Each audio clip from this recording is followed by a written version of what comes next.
Muito boa noite. Hoje é o segundo dia da imersão Preparando Solo. E eu quero começar esse nosso encontro fazendo um pequeno movimento de presença. Então, nesse momento, eu quero te convidar a se sentar na sua cadeira, se colocar numa postura confortável. Se puder, apoie os seus pés no chão. Feche os seus olhos e respire profunda e lentamente, contando até 4, segurando o ar para oxigenar a sua mente, contando até 4 novamente e expirando calma e tranquilamente, contando até 6. Vamos fazer juntos?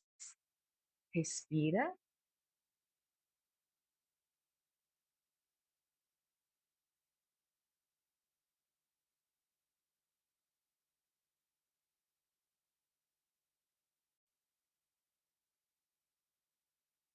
mais uma vez, repete aí, inspira. 1, 2, 3, 4. Deixa oxigenar a mente. 3, 2. E expira lentamente. 1, 2, 3, 4, 5, 6. Muito bem. E eu quero que você pense agora, tendo participado do dia 1 ontem, onde nós falamos a respeito dos sabotadores e padrão de funcionamento, eu quero te levar a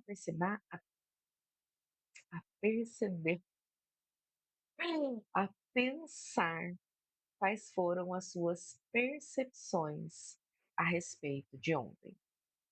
Anota aí, pega papel e caneta nesse momento e anota. Eu percebi no dia 1 que o que mais ficou ecoando dentro de você. Anota aí. O que mais ecoou, o que mais me impactou foi: agora eu quero algo que você não pode mais ignorar, que você viu e que agora não tem mais como desver. Anota aí no seu caderno. E agora eu quero que você anote esse momento de presença. Hoje eu chego aqui me sentindo, e coloque aí como você se sente nesse momento. Vou te dar mais um tempinho para que você possa escrever.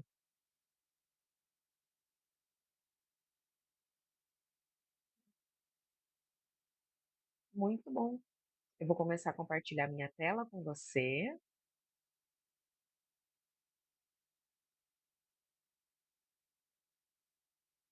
Agora sim, seja muito bem-vinda ao dia 2 da imersão Preparando o Solo. E hoje o nosso tema de desenvolvimento aqui será: relações saudáveis têm vínculos fortes e limites claros. E quando nós estamos falando sobre isso, nós estamos falando especificamente sobre um padrão de dependência emocional, que é quando o estado ou a ação do outro interfere no meu estado emocional e nas minhas ações. E quando nós tocamos nesse assunto, existe um certo desconforto, uma ideia errônea de que é necessário romper com as suas relações.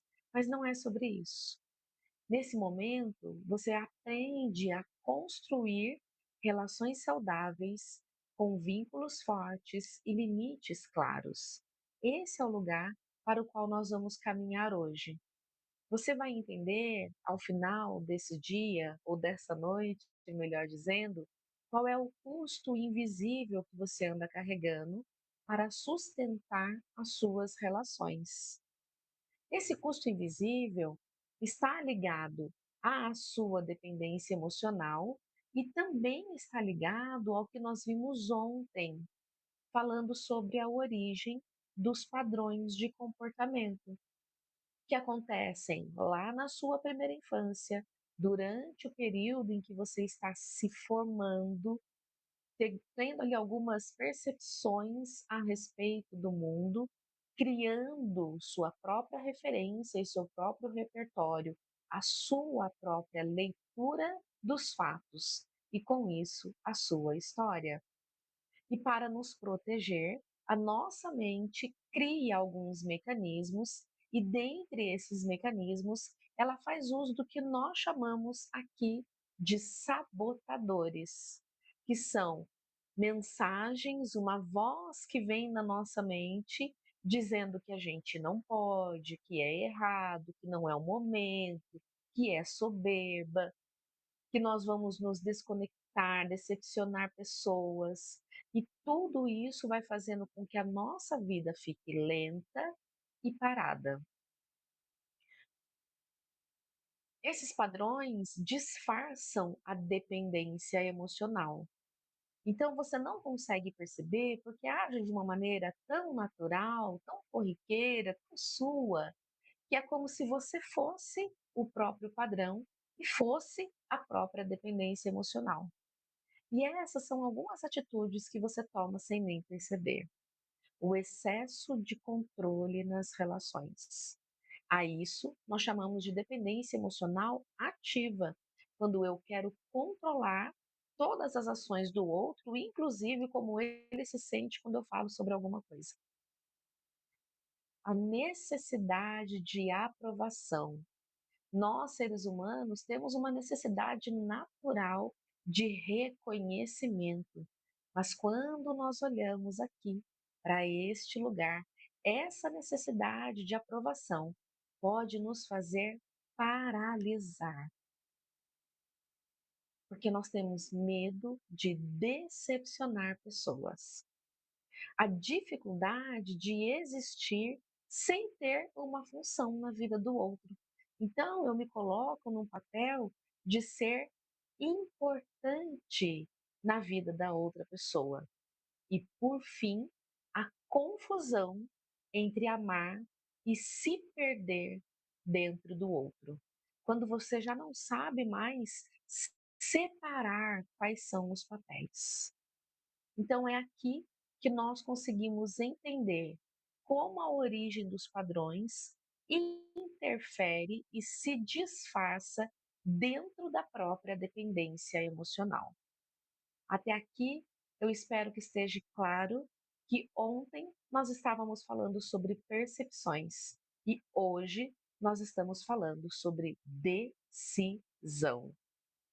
Então, hoje, nós vamos entender o que é que impede você de sustentar as suas relações, mesmo sem perceber. Bom, vamos dar continuidade. Chegando gente aqui na sala. Boa noite, Mi. Seja muito bem-vinda.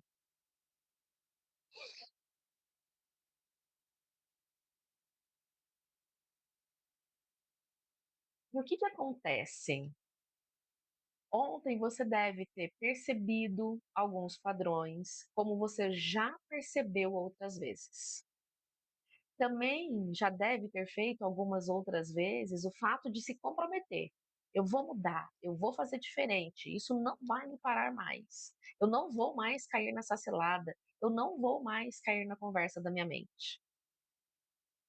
Mas você sempre volta atrás. Você acaba voltando para aquele ambiente antigo e desconhecido e se adapta de novo a ele. E por que a sua mente faz isso? Porque esse é um lugar mais fácil para se viver. Porque nesse ambiente você já conhece, você já entende como você deve agir e reagir você já sabe exatamente o que é esperado nesse lugar. Então ele exige menos energia de você.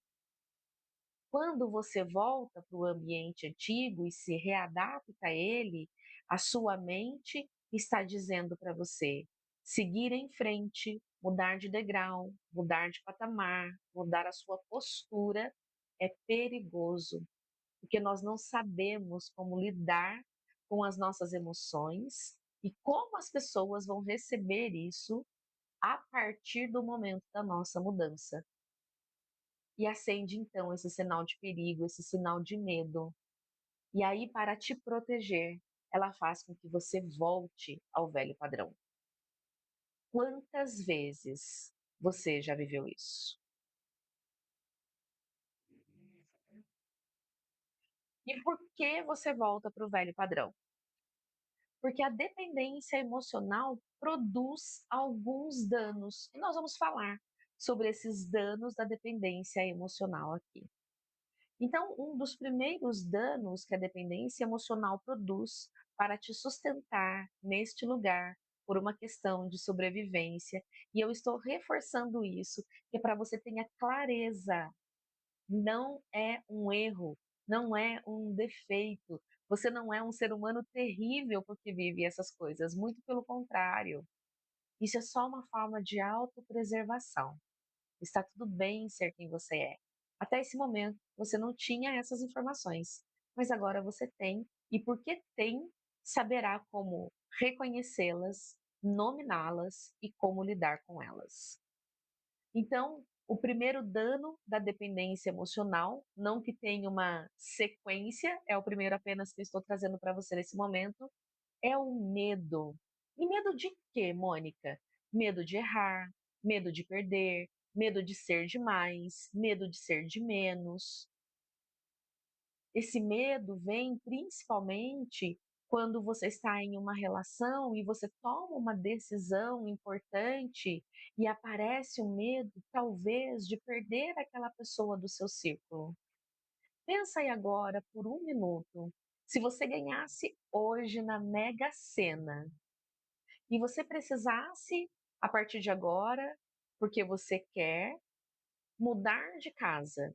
E aí você vai mudar de bairro, talvez você mude de cidade, talvez você mude até de país. Quem são as pessoas que você ama que ficam para trás e que você não gostaria de perder? Quando você encontra o nome desse CPF, você consegue entender com quem esse medo está relacionando a sua dependência emocional. Então, talvez o fato de não ser mais pertencente a esse núcleo, não fazer mais parte da vida dessa pessoa, faz com que você sinta medo de se tornar, quem sabe, a mais nova milionária desta cidade. Tem sentido por aí? O próximo dano é a culpa. Principalmente a culpa que você sente até quando você não faz nada. Sabe aquela situação de tô errada só porque tô existindo? Respirei, já errei. E essa sensação de culpa, ela também vem principalmente quando você resolve se colocar em primeiro lugar. Quando você dá alguns nãos necessários. Quando você impõe limites e logo após fazer isso, principalmente não estando acostumada a fazer, você se sente culpada. Faz sentido isso por aí? Quantas vezes só no dia de hoje você sentiu culpa por ter dado um não para alguém, por ter colocado algum limite em alguma relação, por não ter atendido às expectativas do outro?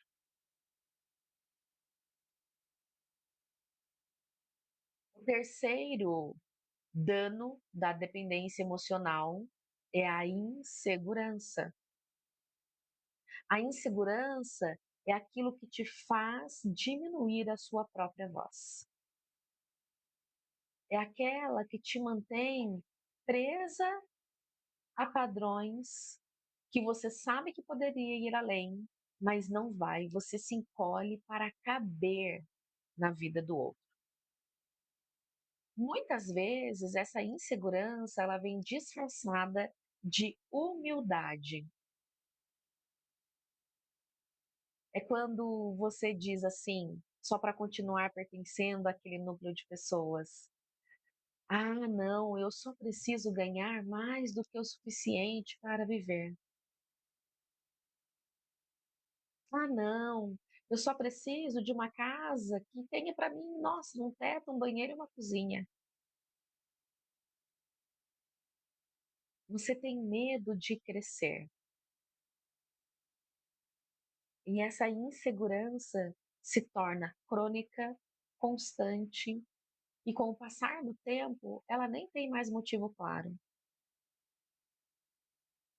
Você já está tão acostumada a calar a sua voz, isso já é algo tão normal, isso já é algo tão comum que você faz sem nem perceber. Você se sente insegura até mesmo de falar que você está insatisfeita no lugar que você está vivendo hoje.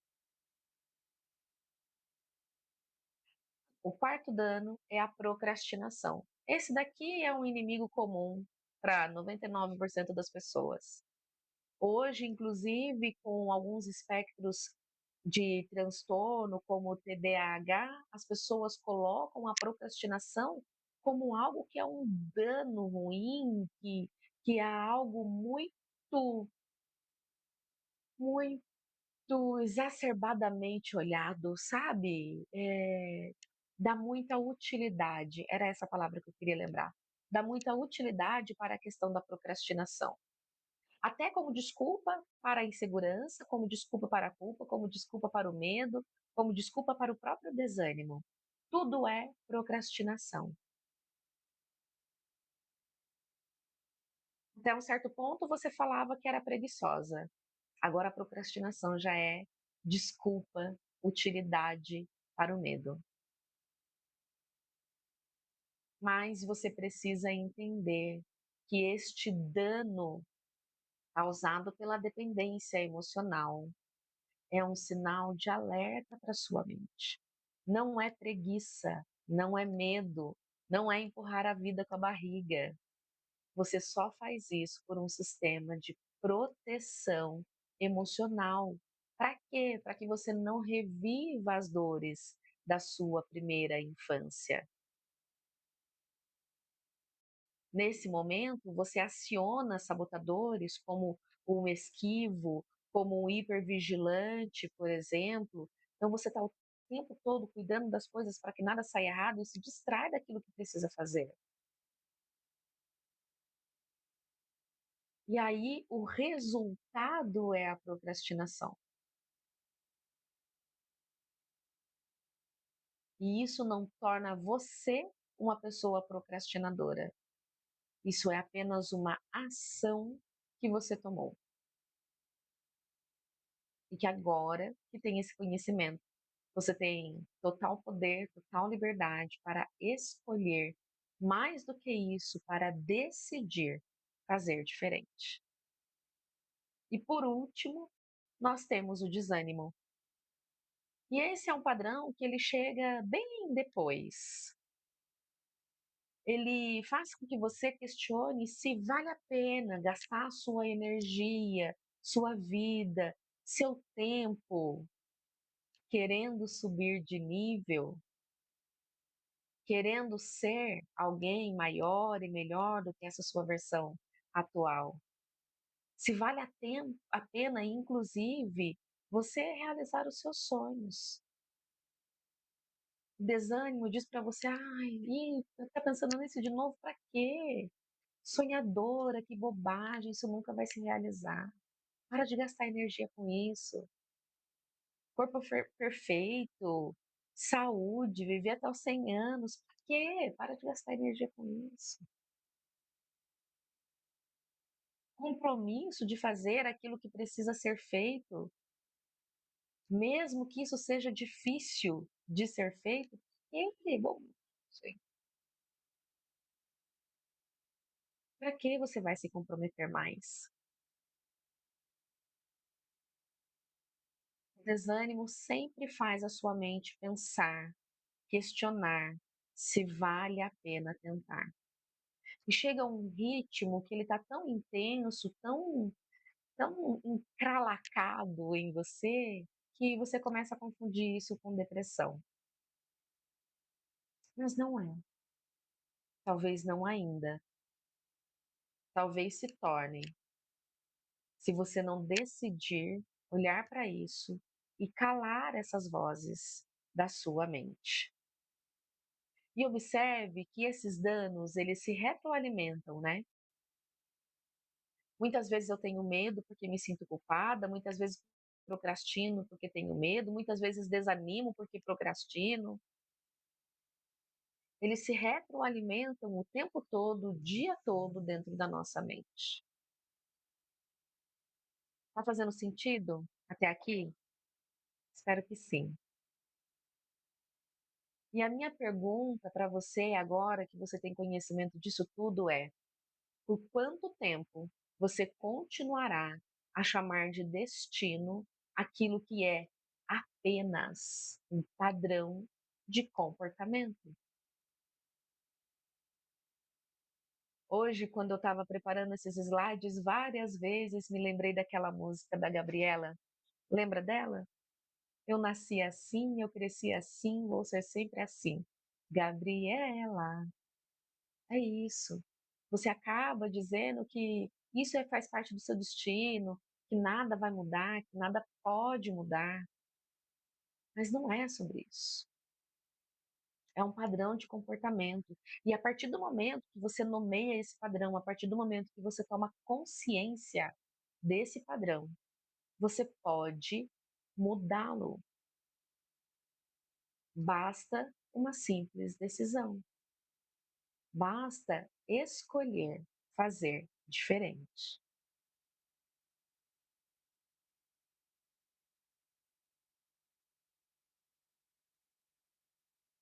Eu quero que você pense aí agora com bastante presença, com bastante coragem até, e sem nenhum tipo de julgamento, sem justificar esse pensamento que vem para você nesse momento. O quanto está te custando se manter nesse padrão?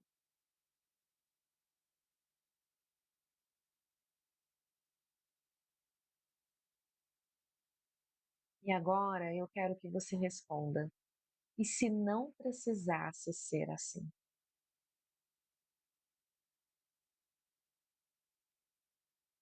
E se esse padrão acabar em você, ao invés de acabar com você?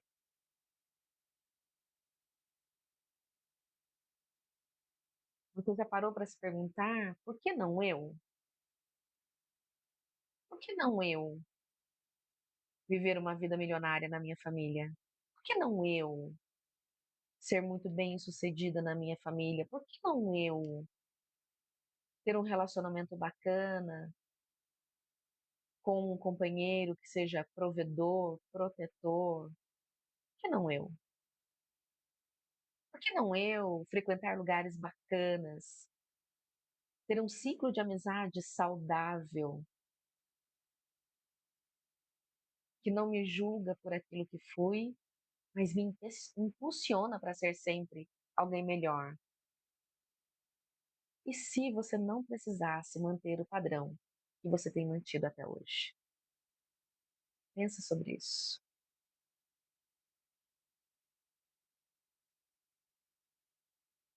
Quantas oportunidades você tem perdido por se manter no mesmo lugar?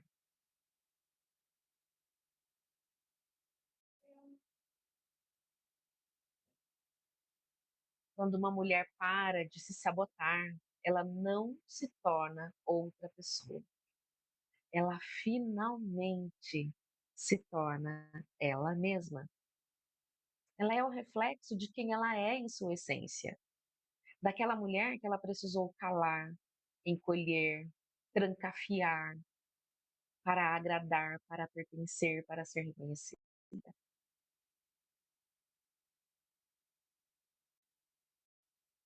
Ela pode ser quem ela é, sem máscaras, ou melhor dizendo, com as máscaras que ela escolher usar para cada um dos papéis que ela ocupa na própria vida,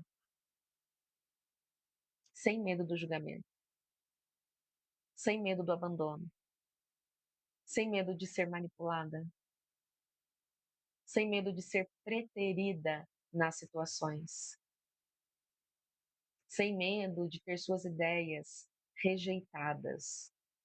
Ela apenas é, e isso basta.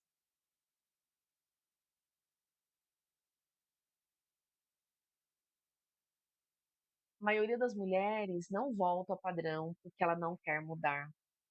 Ela volta porque tenta sustentar sozinha algo que precisa de apoio, que precisa de processo, algo que força de vontade não atende. Ela quer, mas sozinha ela não dá conta. Ela precisa de acompanhamento, ela precisa de um grupo, ela precisa se sentir pertencente, ela precisa saber que não está sozinha. Mais do que isso, ela precisa de um ambiente seguro que sustente a sua mudança, que a apoie e não a julgue quando ela cair. Porque no meio do processo, os altos e baixos, todos eles fazem parte. E todos eles precisam ser acolhidos.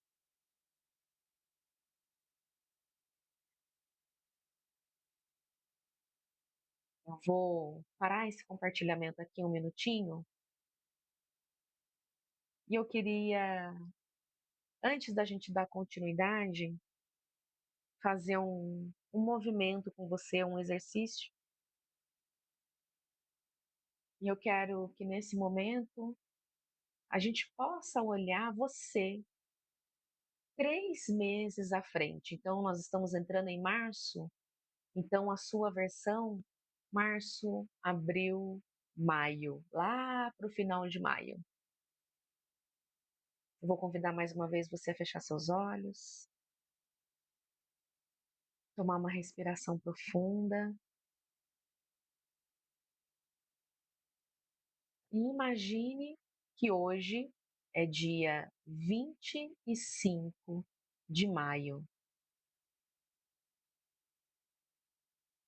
Se passaram 3 meses e nesses 3 meses você não fez nenhum movimento radical na sua vida, mas você começou a dar pequenos passos, principalmente. Você deu passos nesses 3 meses que te distanciavam do autoabandono. Você está diferente, você está mais inteira, mais alinhada. Toma uma respiração profunda e sente no seu corpo como é se sentir inteira e alinhada.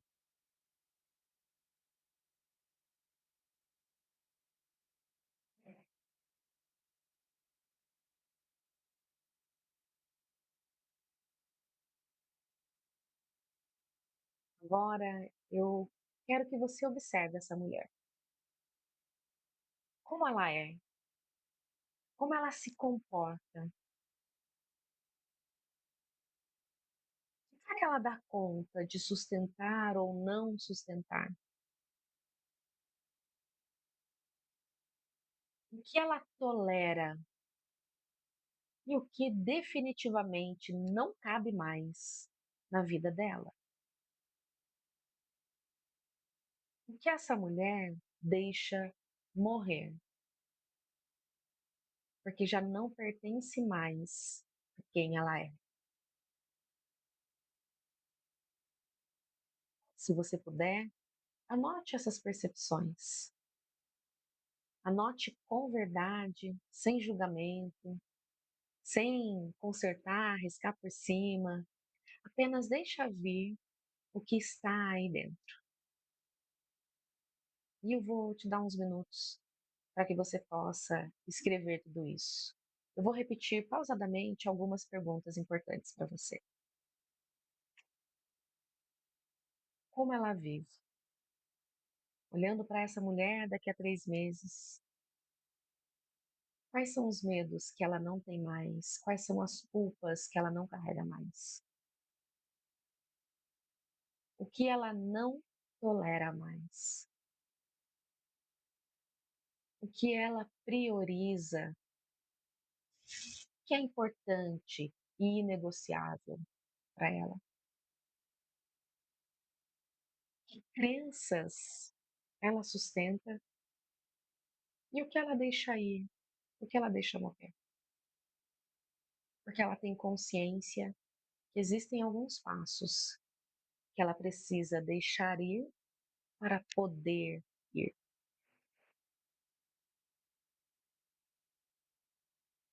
E se você já tiver escrito, agora eu vou te fazer um convite para ler o que você escreveu. Essa mulher existe? Essa mulher que você escreveu aí, ela existe? Ela já é você? Ou ela precisa ser criada, gerada? Porque se ela precisa ser criada, gerada, isso depende de uma escolha sua. Isso depende da sua decisão.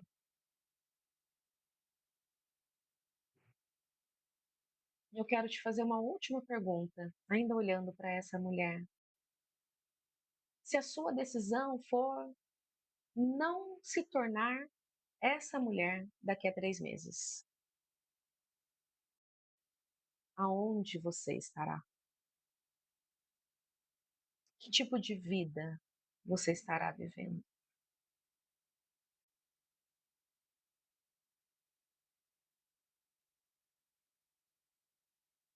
O florescer começa exatamente aonde essa imersão termina. Na prática, quando você toma decisões, mesmo com medo, algo dentro de você já muda, e porque algo dentro de você muda, algo fora é obrigado a mudar também. Na prática, quando você se decide tornar essa mulher, você começa a dizer nãos com menos culpa. Você pode viver relações saudáveis, com vínculos fortes e limites claros, sem se perder mais dentro delas. E você pode viver seus papéis com presença, ao invés de performance, sem buscar o reconhecimento. Esse é o lugar para onde o florescer te leva. O florescer não é um curso, ele é um processo. Se até aqui nós preparamos o solo, dentro do florescer, nós vamos cuidar das suas raízes, da sua semente e da sua florada. O que nós trabalhamos nesses 2 dias foi só o começo. Vocês nomearam padrões, entenderam de onde esses padrões vêm, começaram a ver qual é o custo real disso, mas ver não é o suficiente para mudar. E eu seria desonesta se eu te dissesse que esses 2 dias seriam mais do que o suficiente para instalar em você um novo padrão de comportamento. É preciso viver o processo.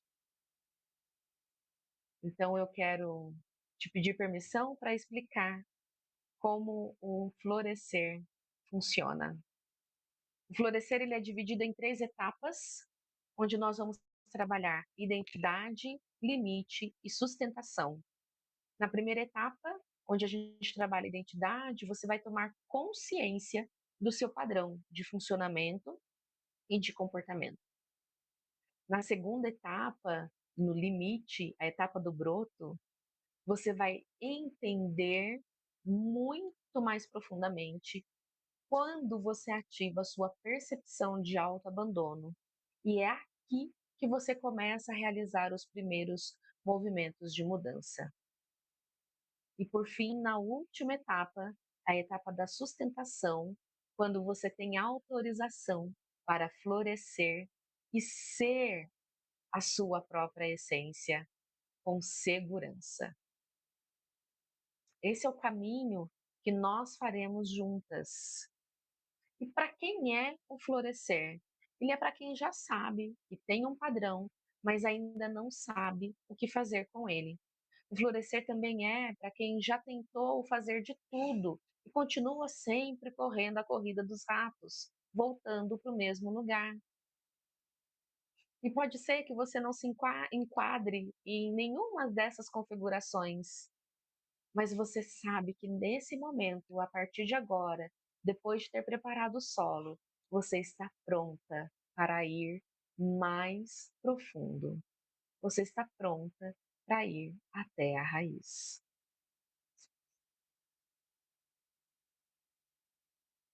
E qual é a estrutura para que esse programa, esse processo aconteça? Então, o Florescer ele é um programa de mentoria em grupo e ele tem 3 meses de duração.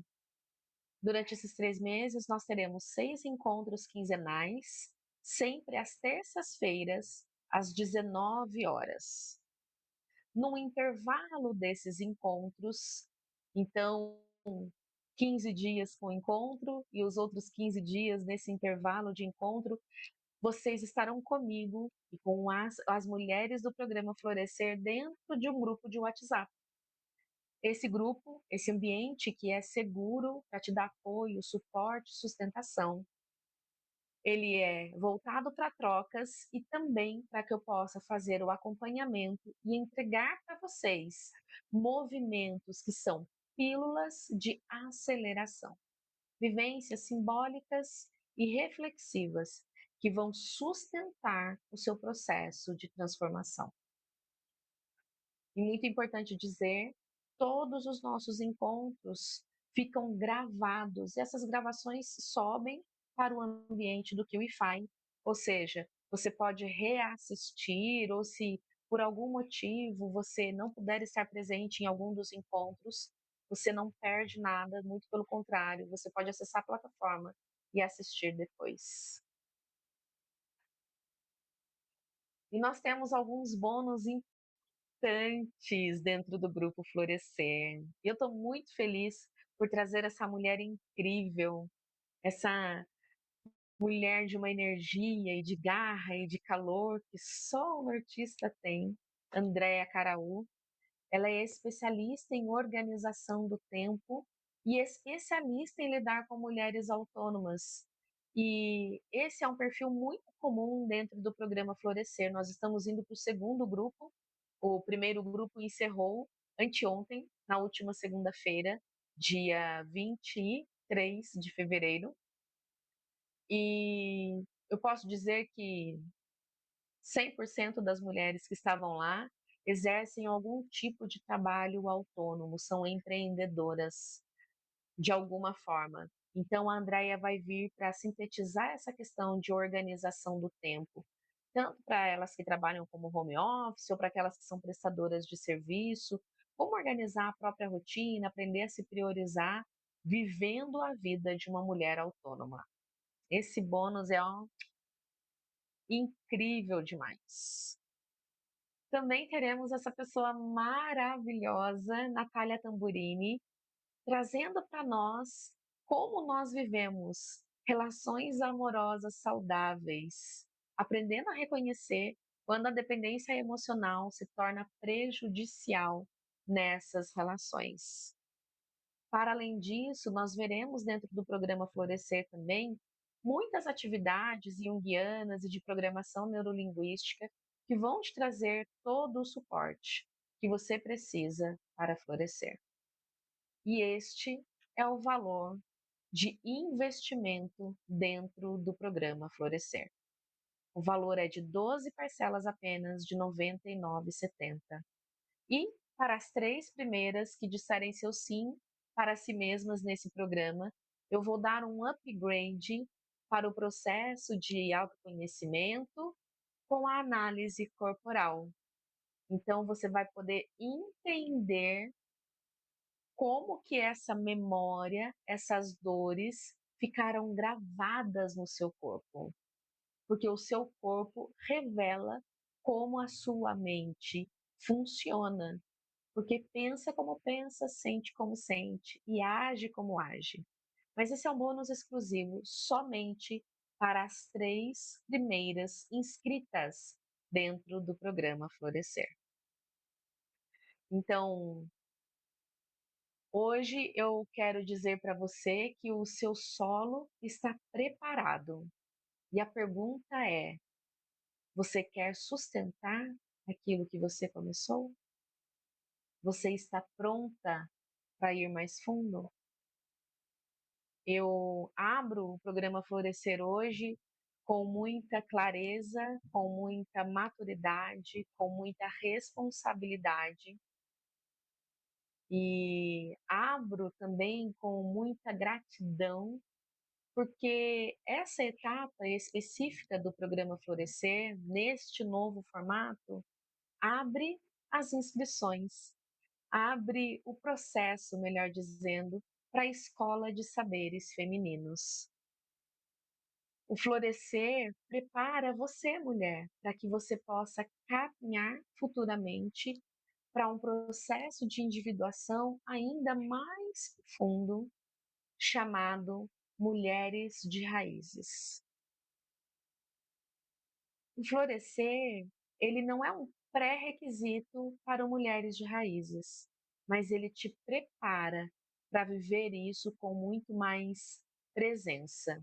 As inscrições para Mulheres de Raízes não estão abertas ainda, elas só acontecerão no final de maio. Então, fica tranquila, ainda dá tempo de você se preparar para viver também esta nova fase, esta nova etapa. Eu quero agradecer quem esteve comigo nesse encontro. Se você está assistindo essa gravação, eu vou pedir para você depois me chamar e contar suas percepções. Estou aberta para tirar suas dúvidas também a respeito de tudo que foi falado aqui hoje, a respeito do próprio programa Florescer. E mais uma vez eu fecho com essa frase de Jung: até você tornar o inconsciente consciente, ele vai dirigir a sua vida e você vai chamá-lo de destino. Muito obrigada pela presença de vocês. Eu vou colocar o link do programa Florescer também para as suas inscrições para o programa Florescer lá no grupo Preparando Solo, e mais uma vez eu me coloco à sua disposição para tirar todas as suas dúvidas. Muito obrigada por ter me acompanhado até aqui.